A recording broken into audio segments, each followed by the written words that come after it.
അസ്സലാമു അലൈക്കും, നമസ്കാരം. ഞാൻ മറ്റൊരു വീഡിയോ ആയിട്ട് വന്നു കേട്ടോ. മുമ്പ് പറഞ്ഞതാണ്, എന്നിരുന്നാലും വീണ്ടും പറയുന്നതോ, ഇപ്പോഴും ആളുകൾ വിളിക്കുന്നുണ്ട്.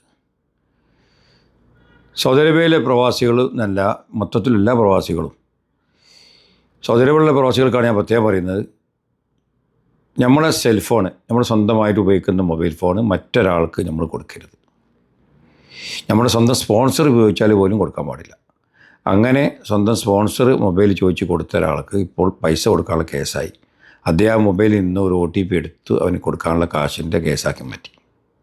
സ്വന്തം സ്പോൺസർ ചോദിച്ചാൽ പോലും നമ്മുടെ സ്വന്തം സെൽഫോൺ കൊടുക്കാൻ പാടില്ല.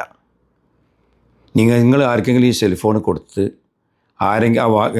ഫോൺ വാങ്ങിയ ആൾ ആർക്കെങ്കിലും മിസ് കോൾ എടുക്കുകയോ എന്തെങ്കിലും ടെക്സ്റ്റ് മെസ്സേജ് അയക്കുകയോ അല്ലെങ്കിൽ വാട്സപ്പിൽ എന്തെങ്കിലും മെസ്സേജ് അയക്കുകയോ ചെയ്താൽ നിങ്ങൾക്ക് 8ൻ്റെ പണി കിട്ടും.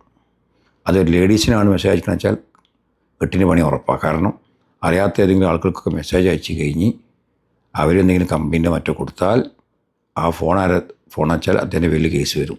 അങ്ങനെ കുടുങ്ങിയവരും ഇവിടെ ഉണ്ട്. പ്രത്യേകം ഓർമ്മിക്കുകയാണ്, അവനവൻ്റെ സ്വന്തം ഉപയോഗിക്കുന്ന സെൽഫോണ് ഒരാൾക്കും കൈമാറരുത്. സ്വന്തം സ്പോൺസർ വെച്ചാലും കൊടുക്കാൻ പാടില്ല. അതിന്ന് പലതരത്തിലുള്ള ക്രയവിക്രയങ്ങളും നടത്തും. അതുകൊണ്ട് നിങ്ങൾ അറിയാത്തവർക്കും മറ്റുമായിട്ട് നിങ്ങളുടെ ഫോൺ കൊടുക്കരുത്. ദയവായിട്ട് പലതരത്തിലുള്ള കേസുകളും വരും.